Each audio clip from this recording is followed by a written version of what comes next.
Right.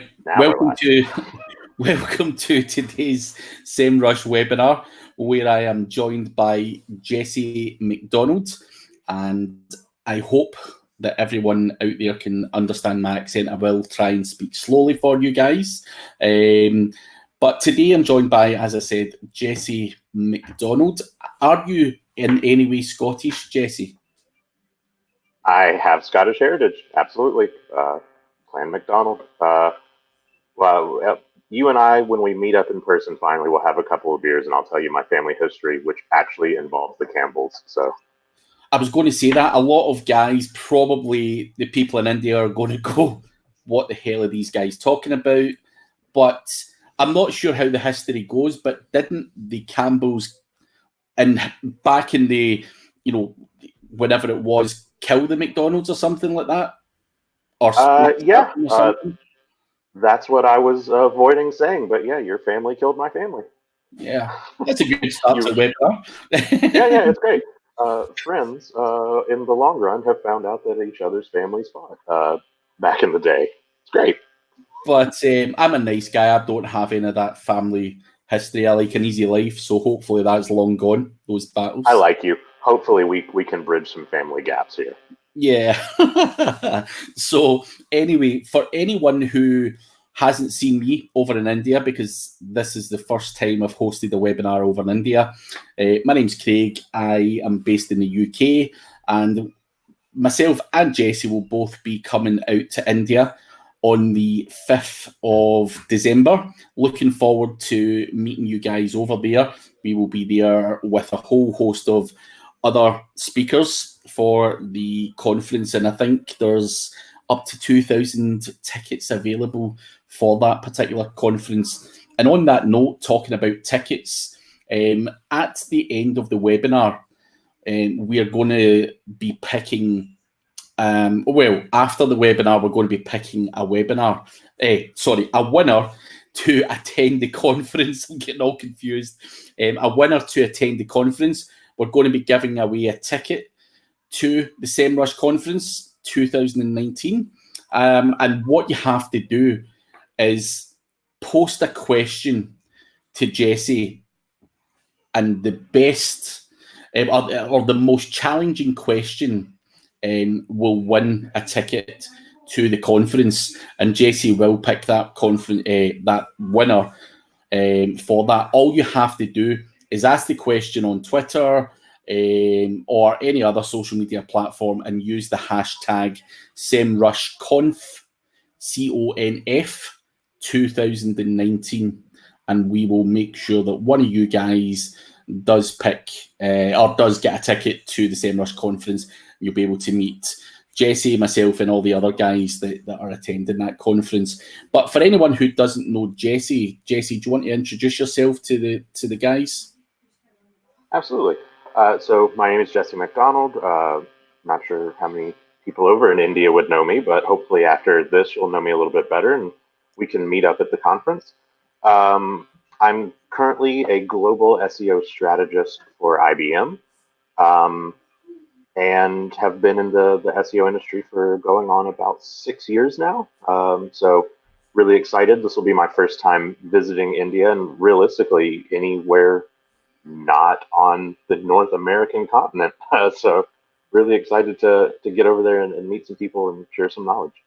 I think it'll be an interesting one. I think I've got a fairly decent following in India, so I'm told, and I think it's very hard for guys like us who do webinars and whatnot. You're sitting at home or in your office and you just don't know who's watching or how many people are watching, and it's really it's great in a way. You've got all these guys in India going, these guys are good, or they're learning something from you. So yeah, it'll be amazing to see what type of following SEMrush and obviously the guys that are on these SEMrush webinars have actually when we actually physically go to India, and obviously to build an audience out there is quite good for all of us concerned. You know, I'm not known in the US, you know, where you are, and well known in the UK, and done some speaking gigs across Europe and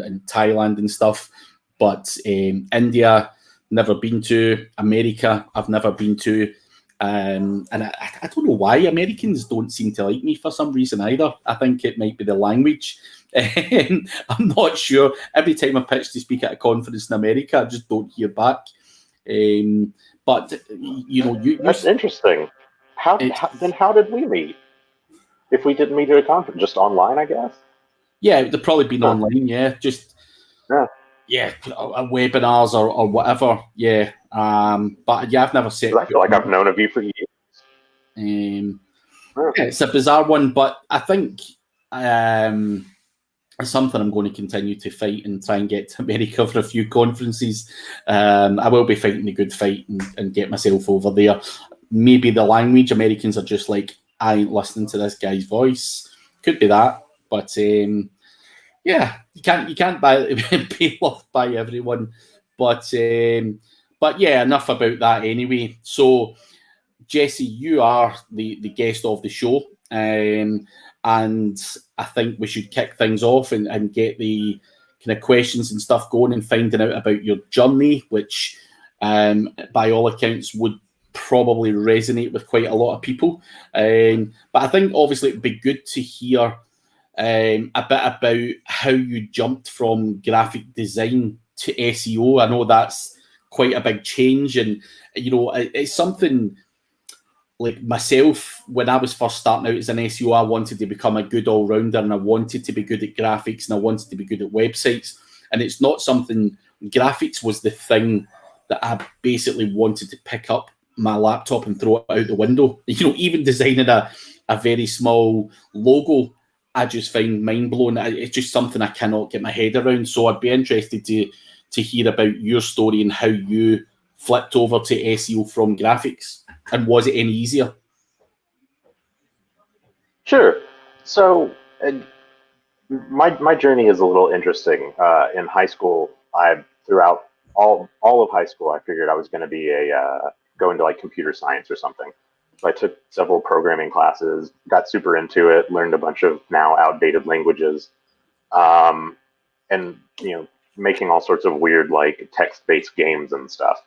And then it kind of had this moment where I realized that to go into computer science, you had to actually be good at mathematics, which I am not in any way, shape, or form good at mathematics. So it felt like hitting a brick wall. And I've been a music lover my entire life, been a big fan of art my entire life. So I was like, what am I going to do now? What career path do I need to choose? And that I'm not sure how that is in other countries, but in America, it's very much by the end of high school, you should at least kind of have an idea of what you want to do and who you're going to be. And something clicked in me where it was like, okay, I'm a big fan of music. I'm a big fan of records and CDs and the artwork that goes into that. I don't necessarily want a music career. I pursued it for a little bit, just didn't work out. I was like, how can I meld these two things together? And that I had a moment of, graphic design. That's what'll do it. So I decided that was going to be what I did when I went to college, university. Graphic design with the goal of moving into a music-related field of some sort. I wanted to work with bands. I wanted to make their artwork. I wanted to make posters, things like that. So went to school for that. Very much focused on it with that in mind. My final project was very much based around the band Coheed and Cambria, which I'm wearing a shirt of now. So I took the approach of I'm going to do this for music so that it's in my life, in my profession somehow. I'm making art. It's going to be great. Because, they say that if you do what you love, you'll never work a day in your life. And I figured that was the way to do it. So ended up graduating, getting a Bachelor of Fine Arts with an emphasis in graphic design. And ironically enough, vowing to never work in web. I said I would never work in web in any way. A part of my degree was 2 semesters of web design, which I did well at. especially the coding part, because I had that background in computer science. So it all kind of clicked to me as soon as they start introducing you to things like HTML and CSS. I was like, oh, that's easy peasy. Let's do this. But it didn't bring me any level of joy from the design aspect. The coding part, I could dig. Tell me what to do. I can make you a website. But as far as designing one, my brain just didn't click that way. I was more of a, let's lay out this magazine and look at interesting typography. I spent a lot of time in my career in college memorizing typefaces. So there were a few years where I could actually walk around and tell you, oh, this is this typeface, this is this. Just taking it to a bizarre, nerdy level.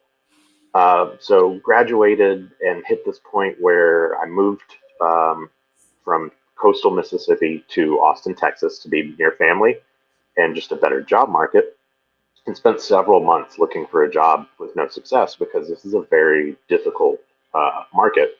For those who don't know, Austin has become a really huge tech hub, and because of that, there's a big need for design, which makes competition really difficult. And while I think I'm a pretty good designer, that straight out of college is a tough position to be in a competitive market. You have to be absolutely exceptional.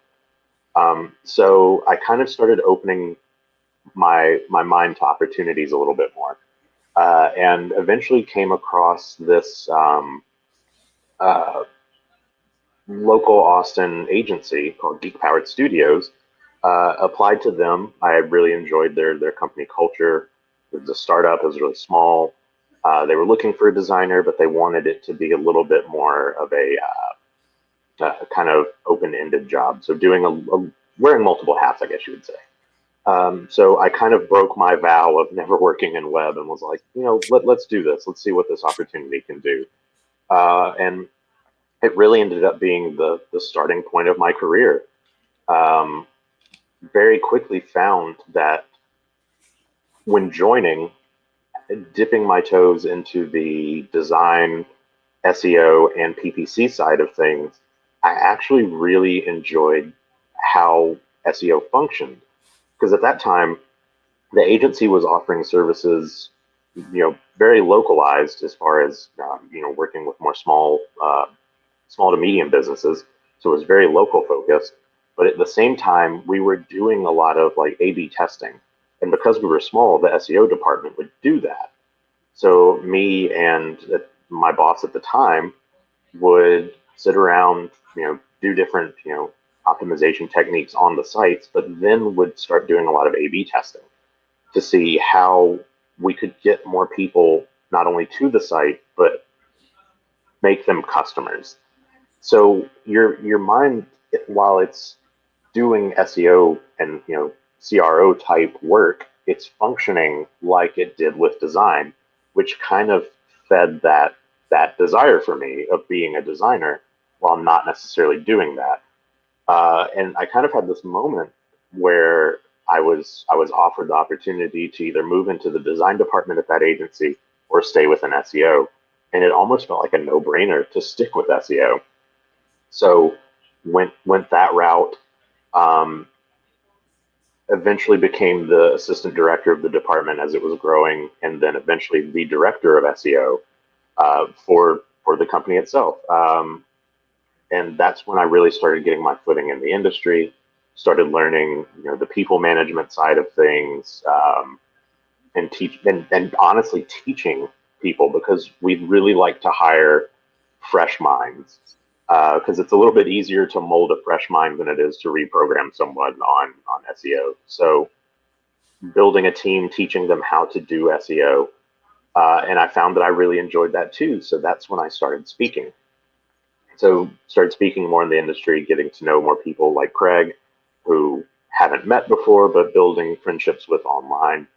And then that turned into expanding my horizons a little bit. So after about 4.5 years, I moved on to an LA-based agency called Top Hat Rank, which is by far one of the premier boutique agencies in the U.S.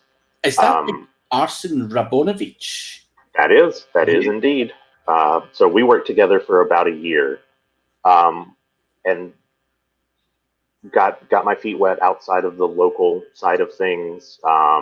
Started working more with e-com sites, more national, even to some degree international sites, and learning how that sort of system worked, because it is a bit of a different mindset. There are things that you don't really have to consider in local. They can make a difference, but at the same time, they're not hugely impactful. Whereas something more on the technical side probably would make a bigger impact on a larger site. So spent a big year doing that, and then in June of this year, I moved over to the in-house world, where I'm now a global SEO strategist on the in-house team at IBM. So I would say within my 6 years of being a professional SEO, I've kind of run the gamut of what you can do.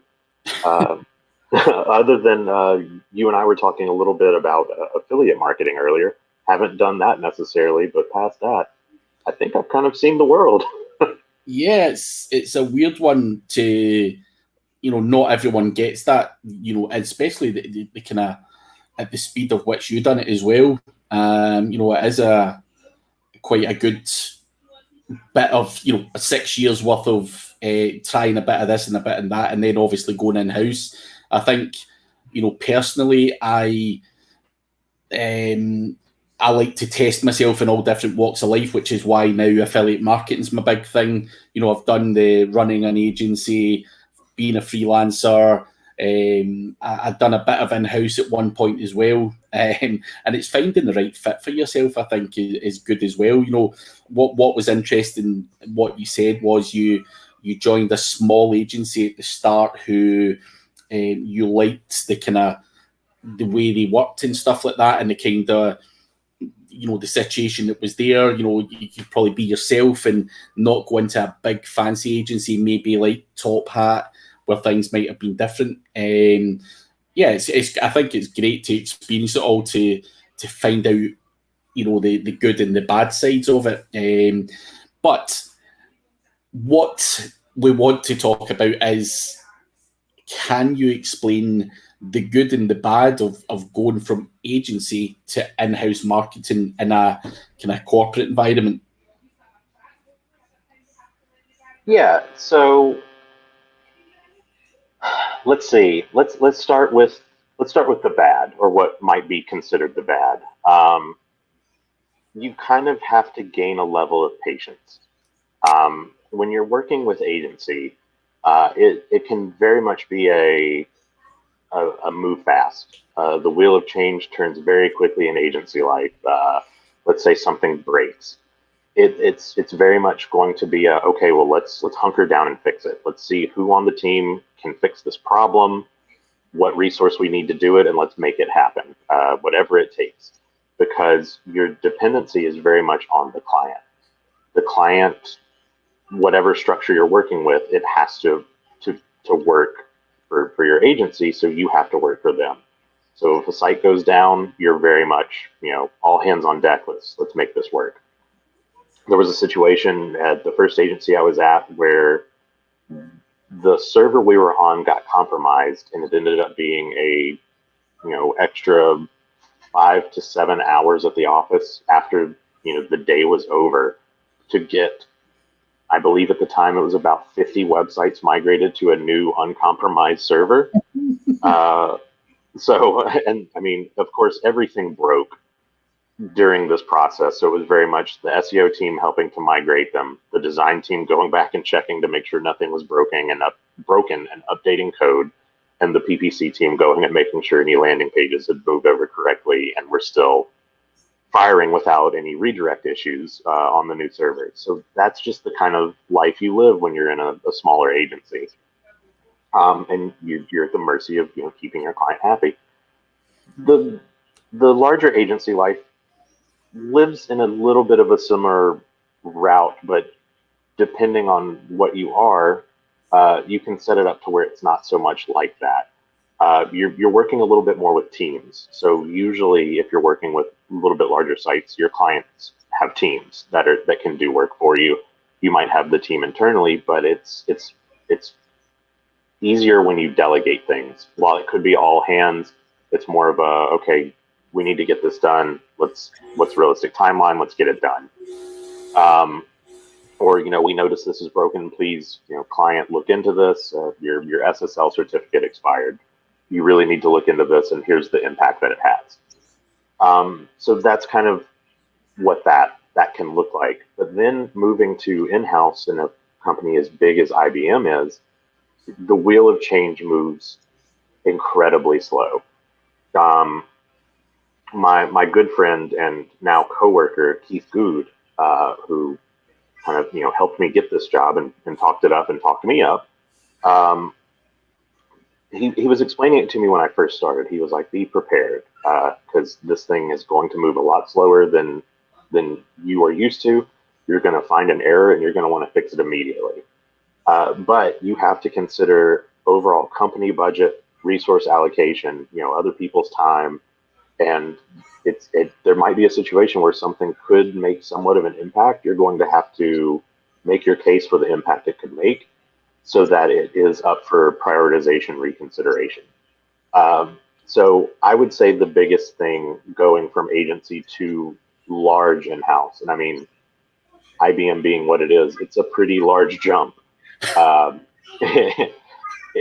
It's a big change, and getting used to that sort of patience and being able to express your need with some level of confidence and knowledge is crucial to that change. So that, if I wouldn't necessarily say it was a bad, but some people could consider it. It's more of a mentality shift. The good that goes with that is that you're not necessarily at a level of client mercy. You don't have to necessarily constantly impress the client. You're in a situation where you're on the team, your value is noted, and it's just a matter of making sure that you are continuing to add value, continuing to find new ways to improve the greater, architecture of the company itself to help the business grow. So yeah, I would say that's been one of the most positive changes, is that I'm not necessarily saying, hey, SEO is important. I'm saying this is important, and that SEO is already important. So to put you on the spot, and I know you're not long into your life in IBM, Sure. which of those do you prefer? The really small agency where you started, Top Hat, or IBM? Like, if you had to pick one. And see, that make that a little bit of a challenge, because I think it really just depends on where I am in my life. Right now in my life, IBM has made the most sense. It's been an incredibly fun challenge. It's been completely different from what I'm used to, but it's been incredibly fun. My team is wonderful. They're all incredibly helpful. And being able to be thrown into this type of challenge where I work a lot with the cloud computing side of the business, and it's been really interesting diving in and learning more about the cloud computing offerings, learning about cloud in general. So it's brought a new challenge into my life, it feels where I need to be.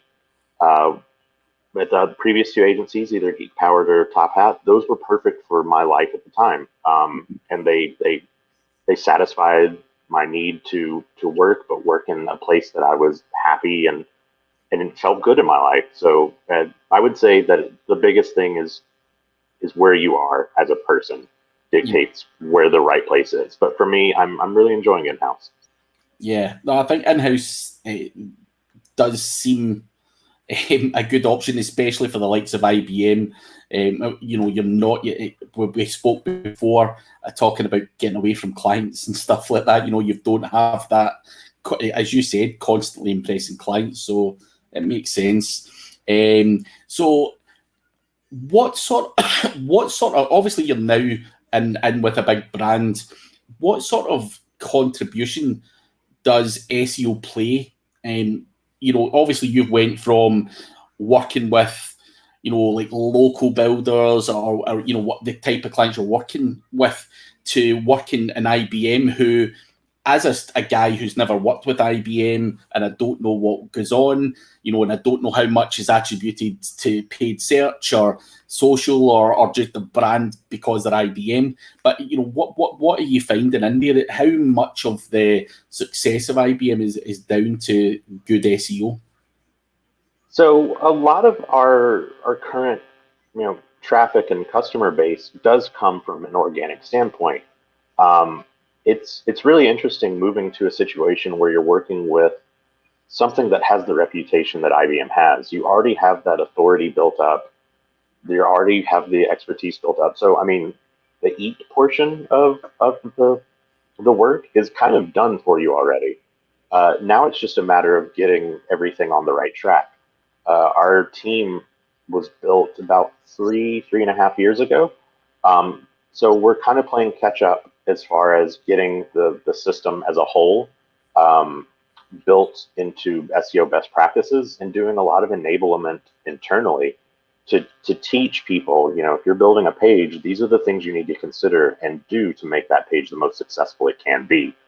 Um, so yeah, it's that's where the challenge comes in, because the the desire is always going to be to reinvent the wheel. Well, if we just rebuilt the whole thing, it would work, but you can't do that.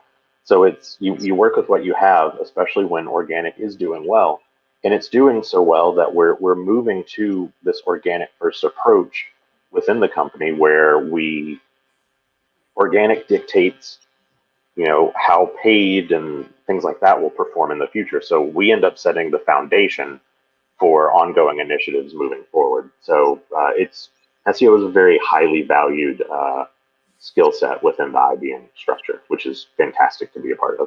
Yeah.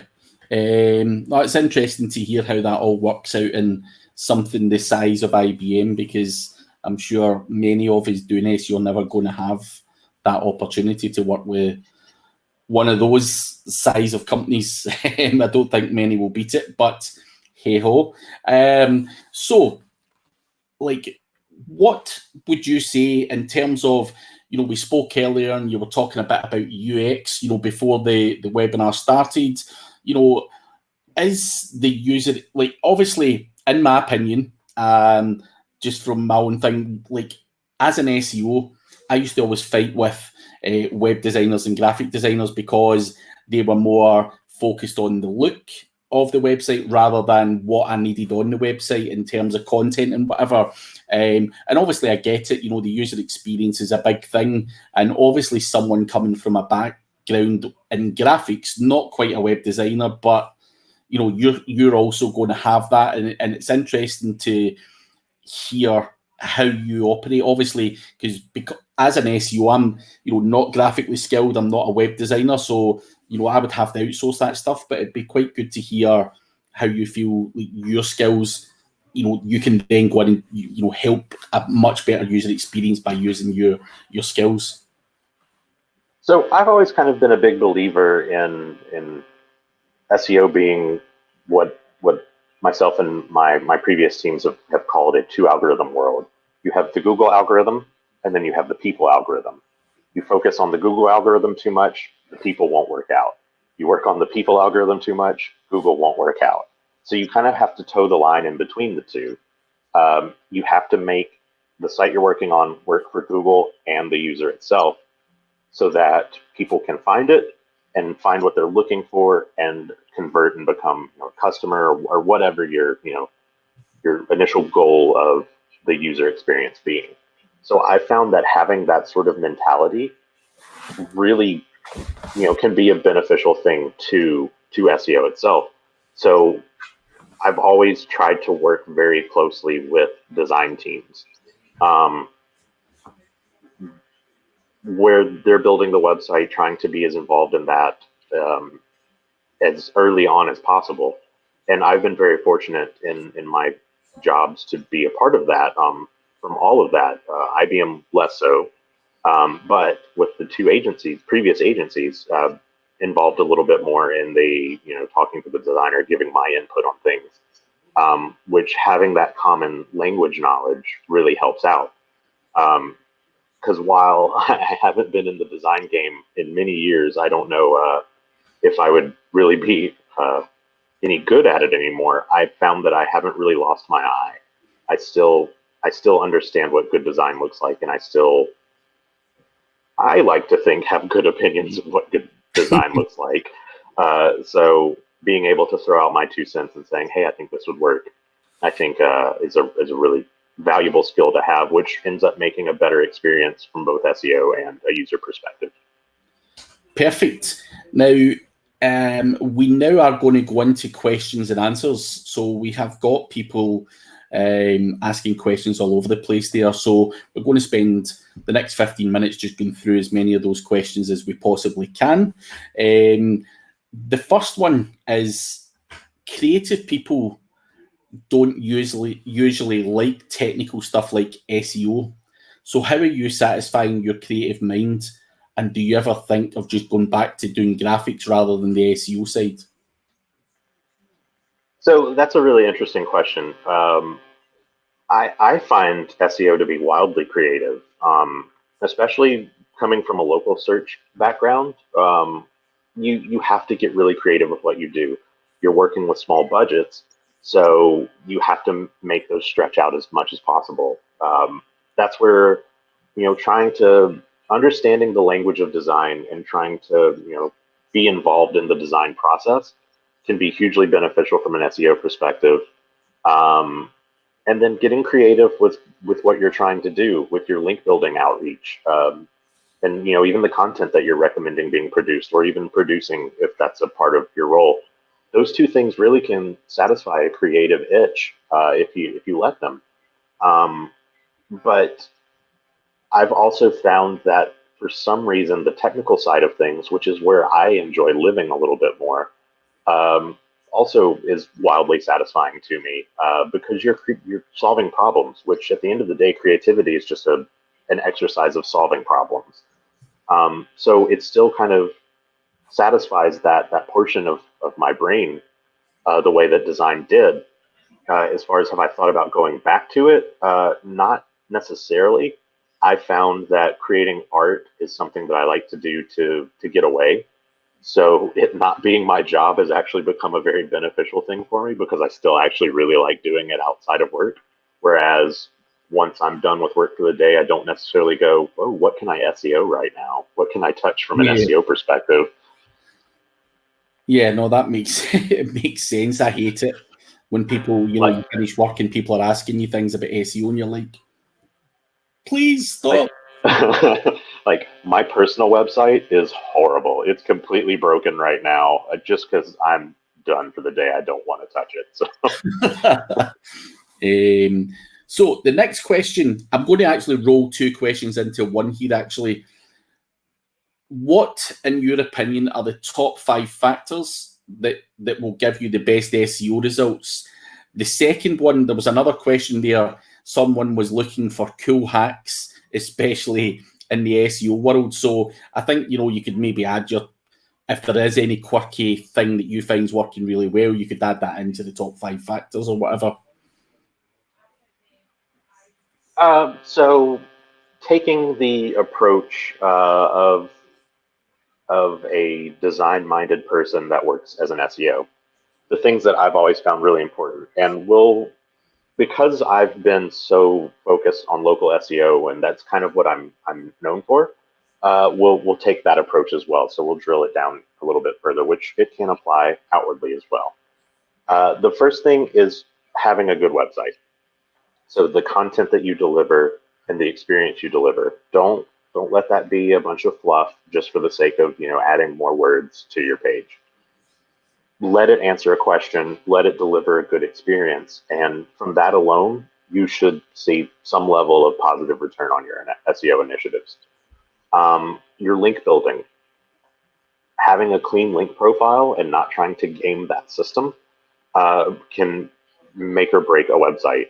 I'm a big believer in that. I like to try and have things as natural as possible. So, for example, something that I've always done in the local space is looking towards local events and sponsorships and charities, because you're you have the benefit of getting in front of your community, helping your community become better, and then simultaneously, usually you'll get a link out of it. So it's not just for the sake of the link; it's for the sake of betterment from all sides. Um, so having a solid link building profile is huge. Um, I would say another important factor is looking at the things that aren't direct factors themselves. So there's a lot of conversations and have been over the past couple of years regarding, EAT, expertise, authority, and trust.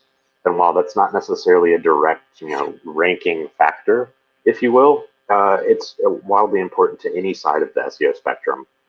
You want to constantly be working to build up some level of authority in the space that you're in, creating content on your site and on other sites that has you promoted as an expert, showing that you know what you're talking about and gaining the trust of your customer base or your potential audience.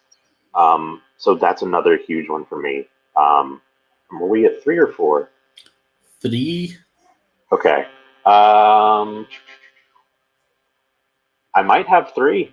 I don't know if I have 5. I think the 3 you've covered that pretty much. That's the foundation in my mind. That's what it's always been. Yeah, you're always going to have people who talk about click-through rate or site speed, or you could start to rhyme off a list of 10, 15, whatever smaller things. But I think obviously having a good foundation is a great place to then go and develop from. So yeah, they ask for top 5, but I think top 3, what you've said is get a good foundation and then look to continue to scale that up. Yeah.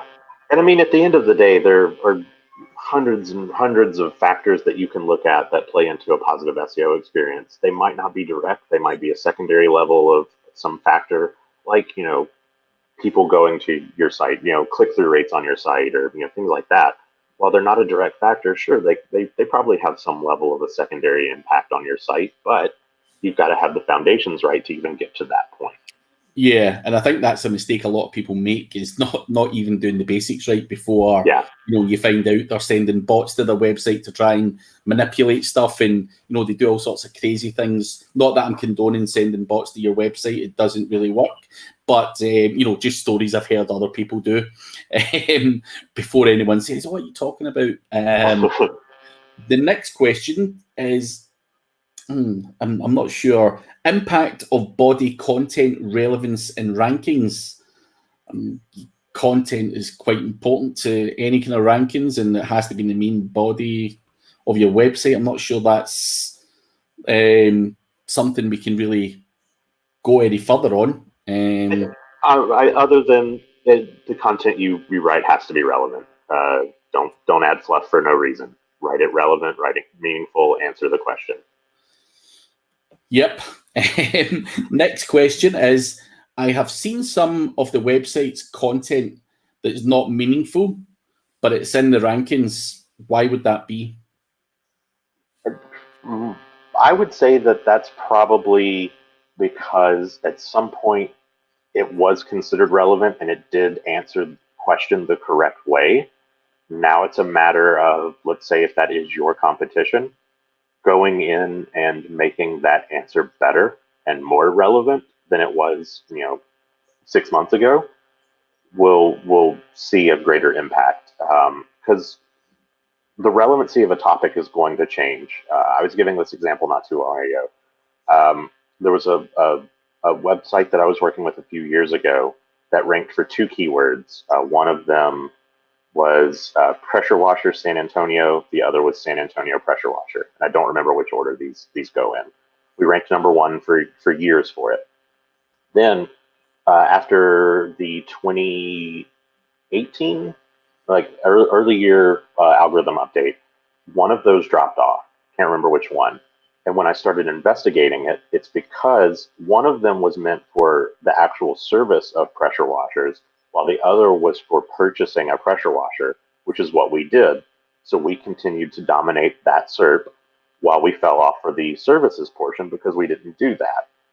So relevance is hugely, hugely beneficial, especially as Google continues to update their algorithms and starts to understand relevancy a little bit better, which I believe is a big portion of what they've been doing over the last couple of years. So I think it's just a matter of cleaning up, and time will tell as those irrelevant searches will fall off. Cool. I'm just laughing at one of the questions here. It detracted me. Someone's just asked, any cheap and best hacks to getting some rankings or traffic? We're probably not allowed to talk about stuff cheap or hacks. There are certain places for that type of thing. Obviously, Jesse works for IBM and wouldn't want to condone those tactics, and also wouldn't be allowed to say them on a SEMrush webinar. Which, speaking of which, I'm obligated under company standards to say that all of my opinions are of my own and not of IBM. So forgot to mention that at the beginning.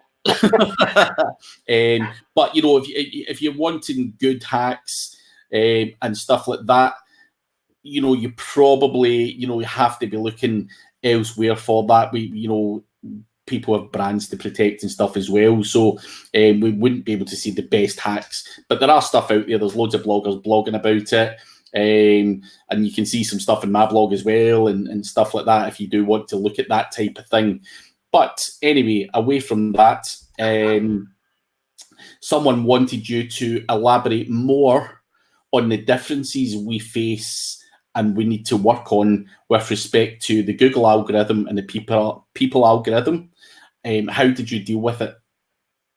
So the Google algorithm portion, that's where you want to make sure that you're following best practices. So the foundation that you and I have been speaking about. The foundation is key here, because the foundation's not necessarily going to change. It might change in approach, but it's not going to change in theory. So I'm a big believer in, as an SEO, studying the foundation and always look to learn. So look at what you don't know. Really refine your strengths, but then work on the things that you're not comfortable in. So that's something that I did very early on. Servers just did not make sense to me. But at some point, I ended up becoming the main go-to for the server system at the first agency I worked at. And that I wasn't comfortable in it. I got to know it and actually learned a lot from it. I learned a lot more on how Google actually crawls a page, how to read log files, how to do these things that have impacted how I can actually work with the sites I'm on. As far as from a user perspective, learning and making sure that you understand the psychology behind design is incredibly important. Understanding how to do a lead in from the top of your page so that the eye moves down and across. Those sorts of things are hugely impactful. And then doing A/B testing. So getting an element, maybe changing the color, changing the font, changing the actual call to action, splitting it between an audience over a length of time, seeing how that works, can be hugely impactful. Because let's say that you do create a call to action that is more likely to be clicked on, have a user convert, while then that kind of falls into that secondary level of ranking factor that we were talking about earlier, in that if Google sees people are getting to your site and moving deeper into it, that has to be some level of a positive signal to them that you are delivering what people are looking for. So just diving deeper into that, looking more into CRO, looking into what good design is, will be incredibly impactful to your campaigns, as well as just SEO 101 foundational stuff. Yeah, well, that's cool. Now, the next question we have is, how would you ensure you're going in the right path while you're building a career in digital marketing? So could you repeat the question just so I understand it? So it is, how would you ensure that you're going in the right path while you're building a career in digital marketing? That gets tricky. That's when you start taking in the what I was talking about earlier, the where you are in your life sort of position. Yeah. I was going to actually say, so I've been in this industry for 17 years. Now, the first 7 of those years was probably me going round in circles, not doing very much, listening to that guy who I found out 3 years later, after thinking he was God, was actually a liar, a great salesman, great marketeer, but wasn't very good at what he was doing. So it does take a lot of time. I think my advice to this question would be, one, be careful in who you follow, do your own testing. And as I say, when I say be careful who you follow, I'm not saying don't follow this guy and don't follow that guy. But if you start to follow what 10 different guys says, I would also include myself and Jesse. We're going to have different opinions, different ways of working. We work in different environments, and what Jesse has to do for IBM and what I do as an affiliate marketer are 2 different strategies altogether. And I'll bend the rules to suit myself because it's me at risk, whereas Jesse has got a job at risk. He has got IBM reputation and all that kind of stuff. So I think you also need to consider those factors as well, because Jesse does a great job and wouldn't be at IBM if he was doing a bad job. But the strategy that he uses and what another guy uses are totally different, and that's where you need to define what path you're in, as Jesse's saying. I mean, would you agree with that? Absolutely, and kind of what you were hitting on. No 2 websites are the same. While you can say all day long, "Oh, this strategy worked for me," testing is hugely important because it might not work for the site that you're working on. You've got to consider verticals and things like that. So I would say define as a person what makes you happy within the digital marketing space. If you like writing content, figure out how to write more content. If you are like me and do not like writing content, figure out how to write even less content than you were before. It's me as well. Yeah. I am a very not confident writer. I do it because I like sharing my knowledge, but it's definitely a struggle. Throw me into a world where I have to look at servers or log files and I feel wildly uncomfortable doing it, I'm probably going to have even greater success than sitting down and writing about it. So define what makes you happy as a person and go more of that route. And don't be afraid to dive into the things that make you uncomfortable because you never know. You might actually find out that those things fulfill you even greater than before. And don't be afraid to try new things. You'll find much more happiness in life in your career if you try things and get your feet wet, stay out of your comfort zone as much as you can. Yeah, I would agree with that. I'm going to actually go back to something. So there was the chap that was talking about what's the best cheap hack to get good rankings. The guy put a comment out there saying he didn't mean low quality or grey stuff. He just means low budget or quality hack. Just to reiterate, there is no low budget hack out there that you're looking for. You're looking for something that's not there. Good quality content, good quality relevant links. That's what you need. Obviously, in a good quality website on a low budget, you might not be able to afford good quality content. You might not be able to afford a good quality website, and you may not be able to afford to outsource the link building or whatever strategy you want to do in terms of doing that. What I would say is get the foundations right. Get a website first. Get some content on it. That doesn't cost an arm and a leg, but there is no golden cheap shop that we go to that we're not telling anyone about. Obviously, that's if that was there, we would all be filling our boots with that one. So there is no low budget but amazing hack out there, sadly. So I just wanted to cover that off. I've also been asked to cover off how SEMrush tools improve SEO and help in rankings. So I have to answer this one according to Olga. So I'll just go through quickly.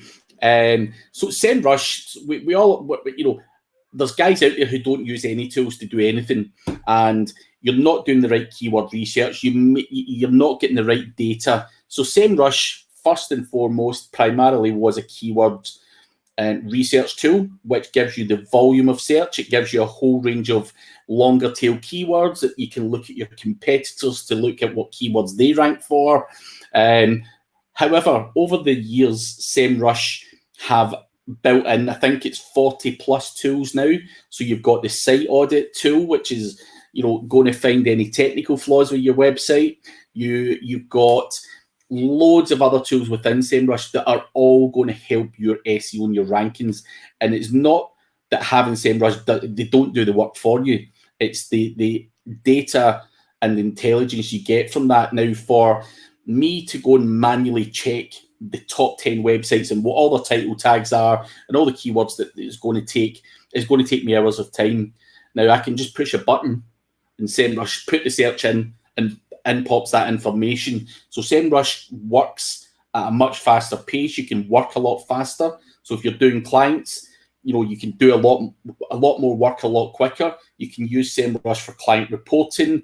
You can do social media stuff within SEMrush, server log analysis they do, and there's 40 plus tools.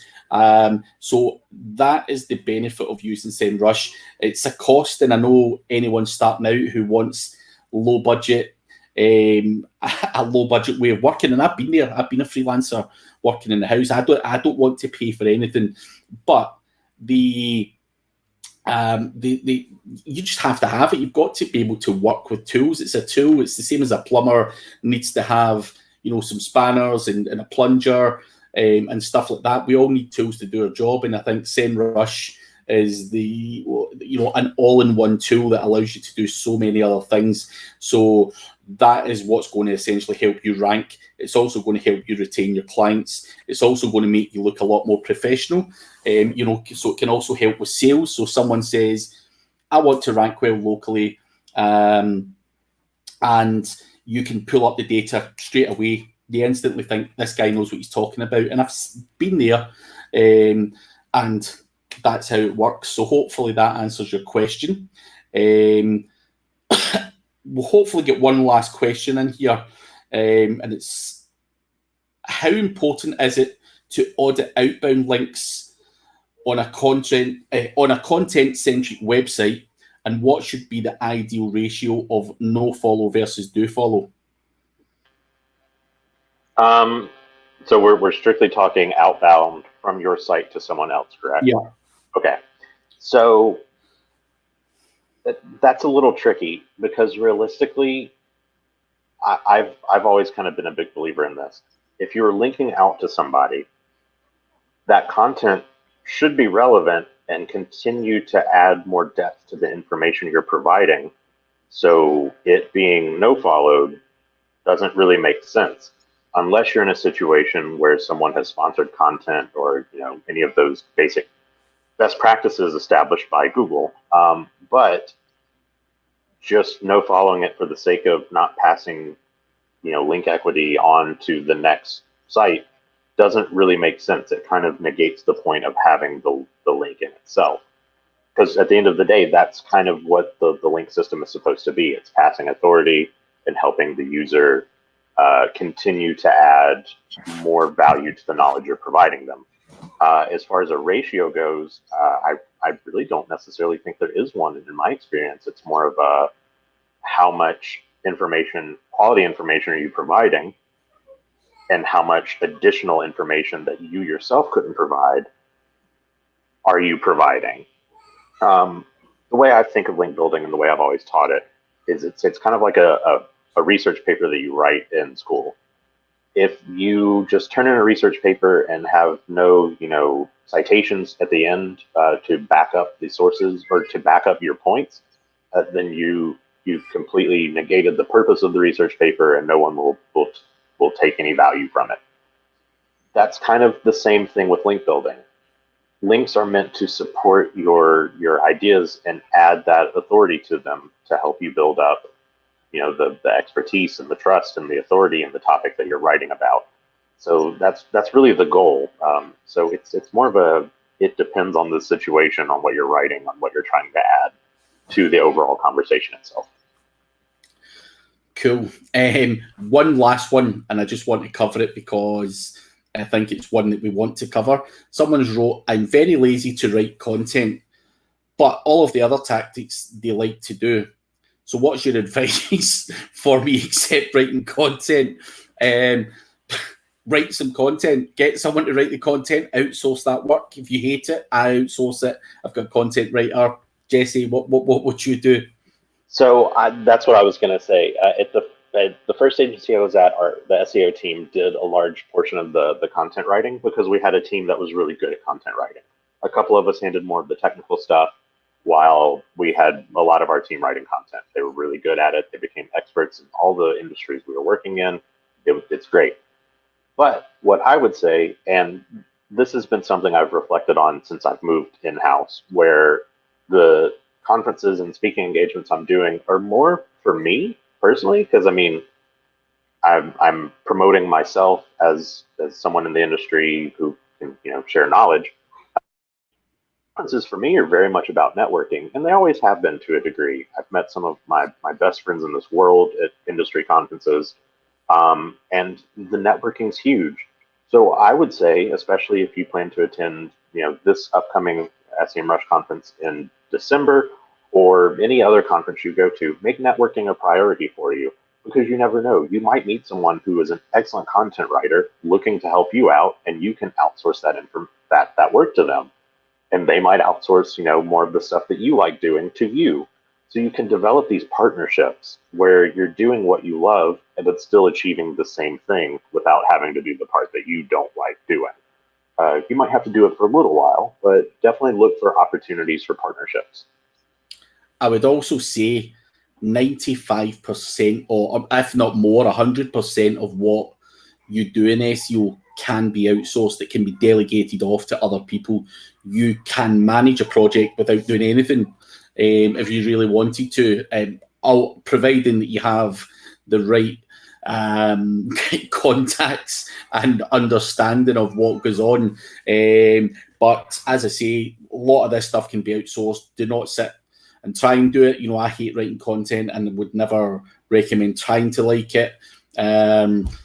Outsource it, as we said. But sadly, we are out of time.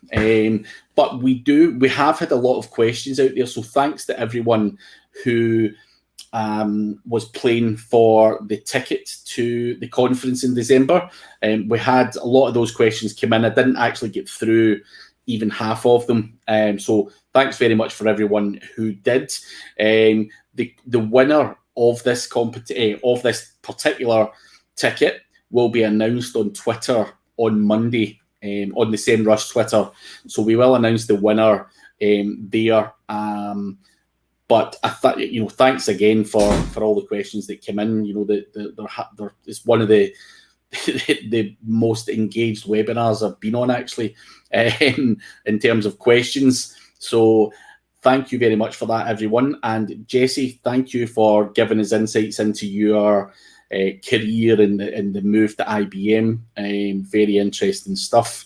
So as I say, thank you for your time in doing that, and look forward to actually sharing a beer with you in India in December.